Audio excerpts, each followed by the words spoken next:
Hello everybody, this is Eric Ottinger, licensed clinical addiction specialist, licensed professional counselor, mindfulness meditation teacher, and clinical trainer. Today talking to you about the connections between trauma and substance use disorders. And in particular to talk to you about a treatment program called Seeking Safety. Seeking Safety is the only treatment program that is designed specifically for both substance use disorders and post-traumatic stress disorder that is evidence-based. Evidence-based means that it's been researched, it's been implemented and tried at multiple treatment locations with different populations by different treatment staffs. The results were very closely monitored, then published. Those published results went to other professionals in the field who scrutinized the results, and then finally those results are then published in a peer-reviewed professional journal. Seeking Safety first came out in the 1990s, and since then it has been published, translated into 12 different languages, and is now being used around the world.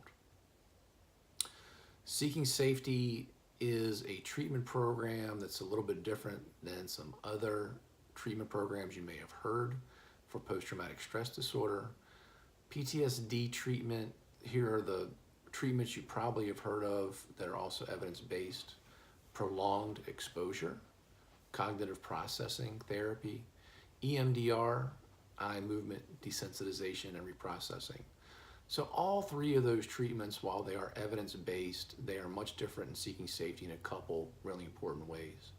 They are a past-focused treatment that really guide the person through a process of retelling, and in certain ways, reliving their trauma narrative so that they could have those thoughts, have those feelings, and learn how to react to it differently. Seeking Safety is different in this way. It's present focused. It's about teaching people how to learn and use new coping skills in the here and the now without pushing them in the direction of the really intense kind of emotional arousal which might result in flashbacks and or nightmares. For people who have substance use disorders, this can be hugely problematic because we look at substance use as a way for the person to adapt, as a way for the person to cope. And when a person has an active substance use diagnosis and they experience these really intense emotions, the overwhelming intensity of nightmares, flashbacks, dissociation, it is very highly likely they will then deal with that with the coping that they know and the coping they can access the most easily, and that's to use drugs or alcohol or cutting or binging or reckless driving or high-risk sexual behaviors, or maybe even become suicidal.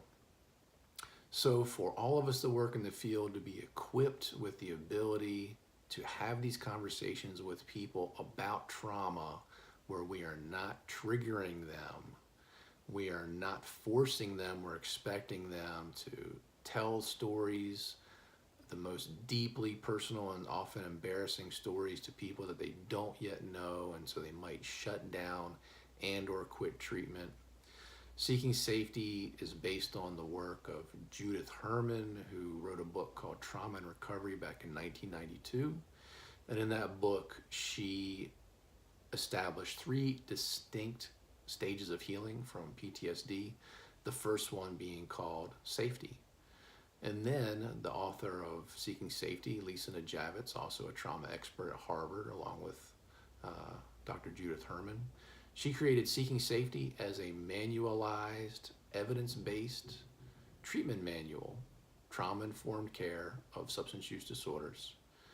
And so since that time, that treatment manual has been translated into 12 different languages and is being used around the world. So